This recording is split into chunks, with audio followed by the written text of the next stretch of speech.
What's going on, guys? And in this video today, I'm going to be breaking down how to set appointments properly in high ticket sales. Now, if you don't know who I am or you're new to my channel, my name is Ramzi. I'm the founder of Top Tier Closers. I've worked with the guys like Lopez, Spofford, and I've done well over $1 million in high ticket sales. Now, here's the thing. When you are setting appointments, if you are a setter currently right now, your main objective is to get qualified leads on the closer's calendar, or if you're setting your own appointment, the same thing. Now, here's the thing. Your set calls, they don't need to be that long, believe it or not. They should be max 12 minutes, max. You need to focus on your introduction. You don't necessarily want too much of an agenda. You can drop an agenda if you want to. However, you want to lead into the discovery with a great question. Now, this is what you need to do. You drop your intro, you drop your agenda if you have one. Again, you don't need it. But what you're doing is you're focusing in situation and vision-based questions. So what you need to do is find the pain or find the vision that they're moving towards and dig deep. That's all you need to do. You don't want to lead into any other steps that I teach in my program, obviously. Now, here is what's going to make you a lot of money, okay? When you're doing this and you find out all the information that you need to go through a switch, because you have to keep in mind that as a setter, what you're doing is you want to get your prospect so hot and horny to come onto the next call that they're pretty much primed and ready to buy with whatever you're trying to close them on. Obviously, you're going to help them out. Now, the way that the switch is going to work obviously depends on the offer and it could vary. But a very general one is, you know what? It seems to me, Mr. Prospect, that you're actually quite serious about scaling your e-commerce store. And I don't find too many people like that quite often. You know, a lot of people are wishy-washy. They don't really walk the walk. But for someone like you actually genuinely want to put in the time, energy, and effort into learning how to scale this business to $20,000, $30,000 a month, which is more than possible. And now with that being said, I think that we should actually set up another call so that we can dive much deeper into how our systems, frameworks, and processes work, and most importantly, how we can actually help you get to $20,000, $30,000 a month. Does that sound fair? The prospect is going to say yes. You pop open your calendar, you book them in, and that's it. Bang. Now, you do want to qualify them a little bit, obviously, if you don't want to waste your time. And when it comes down to qualifying questions for money, there's a lot of them. However, you have to think about the position that you are currently in right now.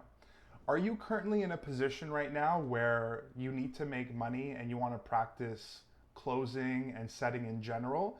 If that's the case, again, depending on your offer, try the method without the qualification first, just to see if you can get people set on the calendar. Because I'll tell you this, everyone has money. And if you think I'm wrong, I'm not. Everyone has money. Everyone has the minimum down payment for your coaching program. So try not to focus too hard on the money. Just really try to find out if they're serious, get them hot and horny and primed and ready for the call. That's it, guys. It's not too tough. Don't overthink what you need to do when you set a call. Again, it's very straightforward. You got your introduction. You maybe have an agenda. You want to be a little bit more smooth here. Because when it comes down to a set, the mentality you should have is, are you good enough to come into my calendar so that I'm going to take out time out of my day to speak to you? It's not the opposite. It's, are they good enough? Are they good enough for your time? That's what you're figuring out here.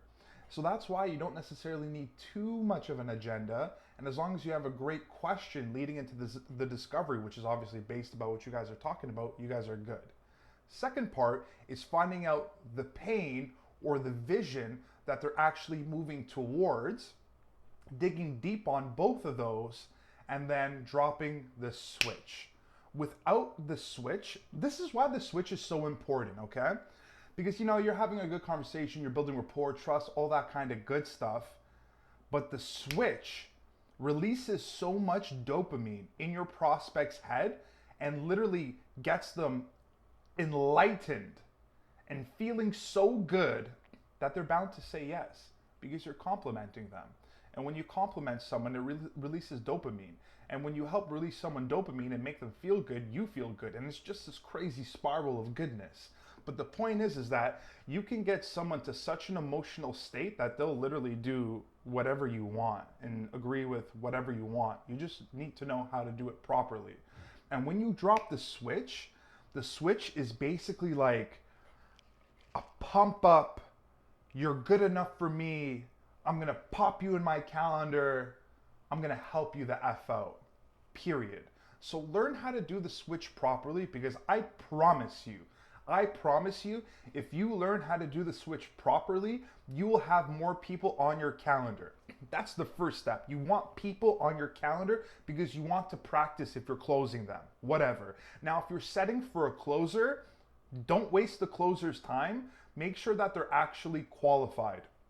Now, with that being said, qualifying someone for money is not that hard. There's many ways to ask it. You could literally say something like, how much money are you willing to invest into a system that actually helps you get to $20,000 or $30,000 a month? Which is something I probably would not even ask, because there's open-ended questions that you could actually ask to find out if they have money or not. And most of the time, your prospect is going to talk about whether, they're low on cash, or, if they have debt, or whatever the case may be. And also, when you try to find out your prospect's desired outcome, and they say something like, oh, I would love to be making $10,000 a month. What does that tell you as a setter or a closer?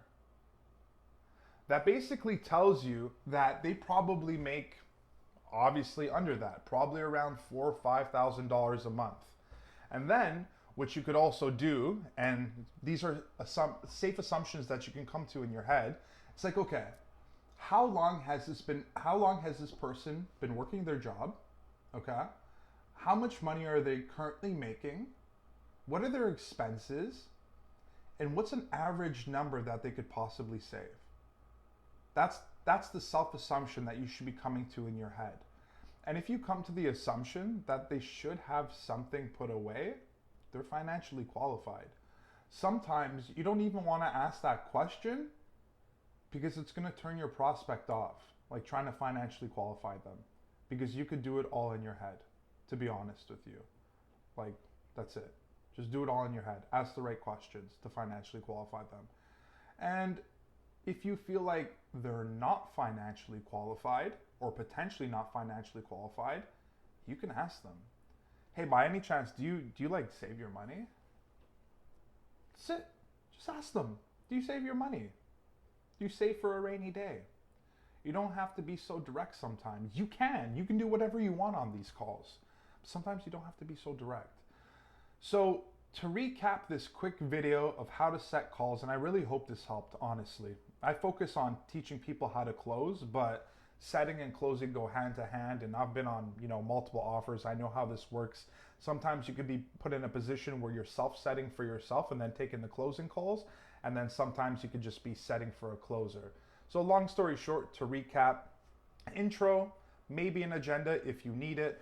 Focus on finding the pain, focus on finding the vision, dig deep on that, drop the switch, only qualify if you need to. When it comes down to qualifying, there are questions that you can ask to come to assumptions that you don't have to tell your prospect about in terms of qualification. If you like this video, again, my name is Ramzi, the founder of Top Tier. Hit the like, hit the subscribe, and I'll talk to you soon, baby. Ciao.